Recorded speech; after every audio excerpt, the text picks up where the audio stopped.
Bienvenue sur Anime Wama 1, 2, 3. Aujourd'hui, nous découvrons ensemble le chapitre 50 de Solo Leveling, Ragnarok. Scène 1, souvenir d'enfance dans une lumière tamisée, un jeune Suo apparaît, vêtu simplement. À ses côtés, son grand-père, le visage marqué par les années, lui sert de guide silencieux. Suo, voix enfantine, curieuse, grand-père, pourquoi as-tu autant de cicatrices? Grand-père, voix chaude, empreinte de fierté, oh, tu parles de ça? Ce sont des médailles? Il désigne sa peau marquée. J'ai eu cette cicatrice en sauvant un enfant de 7 ans d'un immeuble en feu. Celle-ci, en empêchant des personnes ivres de causer des problèmes. Et celle-là? Il esquisse un léger sourire, mystérieux. Une autre histoire de bravoure. Suo, voix douce, sincère, pourquoi est-ce que tu te blesses pour sauver les autres? Grand-père, calme, contemplatif, ne pense pas que je n'ai pas peur d'être blessé. À chaque fois, c'est mon corps qui bouge en premier. Silence respectueux. Un cœur altruiste se reflète dans chaque marque, chaque médaille. Scène 2, confrontation entre Suo et les prisonniers. Le présent reprend ses droits. La scène se remplit d'ombre et de tension. Suo, l'adulte, se tient face aux prisonniers évadés. Suo, voix ferme, déterminée, vous n'avez que 2 choix, vous rendez sans résistance, ou vous mourrez en résistant. Prisonnier, moqueur, confiant, tu as vu le coup de pied de ce type, à l'instant? C'est un chasseur de haut rang. De quoi tu t'inquiètes?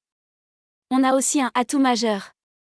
Prisonnier, énergisé, exalté, je suis chargé à bloc. J'ai l'impression de pouvoir affronter des adversaires de rang A, ou même de rang S.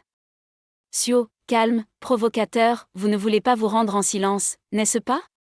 Scène 3, l'intervention mentale de l'imminsin écho intérieur, voix résonante. L'imminsin, dans l'esprit de Suo, voix froide, incisive, tu crois que c'est le moment de poser des questions stupides?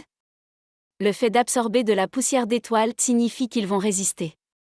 En ce moment même, des innocents meurent, et tu hésites encore? L'imminsin, ironique, cruel, ouais, un morveux sans personnalité tel que toi qui réussirait à tuer? À quoi te sert ton changement de classe? T'es encore qu'un gosse au fond de toi. Allez, bouge-toi. Ouire-lui le ventre. Tout comme quand tu m'as tué. De me montrer. Scène 4, Suo entre en action poussé par cette voix obscure, Suo se déchaîne. D'un mouvement fluide, il désarme un prisonnier. Un coup sec, l'avant-bras se brise sous l'impact. Prisonnier, douleur, stupéfait, je n'arrive pas à le voir? Pourtant, j'ai clairement absorbé de la poussière d'étoiles, non? Le kidnapping de l'autre prisonnier. Suo le projette contre un mur, brutal et précis. Et tandis qu'un autre tente une attaque par derrière, son ombre se hérisse, se transforme, un pic sombre transperce les 2 assaillants sans pitié. L'imminsin, intérieur, plus calme, presque admiratif, cela ne fait pas si longtemps, mais tu as beaucoup changé, c'est incroyable, non? Au fait, tu aurais pu facilement les maîtriser, alors pourquoi tous les tuer ainsi? En tant que chasseur, ne fais-tu pas la distinction entre les monstres et les humains? Toi aussi, tu es devenu un monstre. Scène 5, appel de Beru. Suo, voix ferme, directive, Beru. Beru, respectueux, oui, jeune maître? Suo, froid, impératif, dévore ce criminel et lit ses souvenirs. Découvre qui est le commanditaire. J'ai besoin de savoir pourquoi les évadés ne s'enfuient pas et préfèrent attaquer les gens. Beru, inquiet, conciliant, jeune monarque, est-ce que ça va? Suo, plus posé, oui, pas de problème. Scène 6, débat intérieur, stratégie vers l'avenir. Beru, sérieux, je comprends votre désir de sauver l'humanité, jeune maître. Mais est-il prudent d'opérer sans cacher votre identité? Suo, révélateur, visionnaire, honnêtement, je suis venu ici pour sauver des gens. Plus j'y pense, plus ça commence à m'énerver.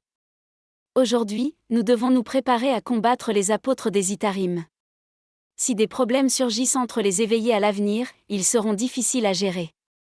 Si les choses continuent ainsi, nous ne ferons que freiner, mon père.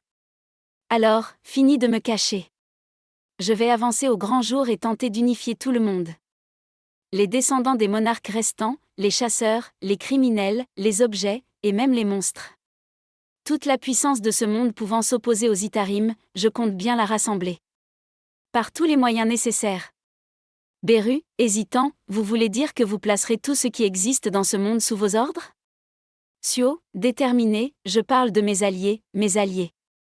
Pour cela, nous devons d'abord nous débarrasser des criminels qui sont ici. Pour faire face aux nombreux criminels qui se cachent en ville, ici aussi, nous n'avons d'autre choix que de composer avec le nombre. Je n'hésiterai plus. Levez-vous. Scène 7, intervention extérieure et tension familiale, changement sonore, sirène faiblie, bruit de rue. Soudain, un accident de voiture enflammée attire l'attention. Les prisonniers en civil observent, incrédules. Prisonnier, blasé, ce gars n'a pas de chance. Pourquoi être venu ici en cette période ? N'a-t-il pas entendu parler de la situation actuelle de cette ville ?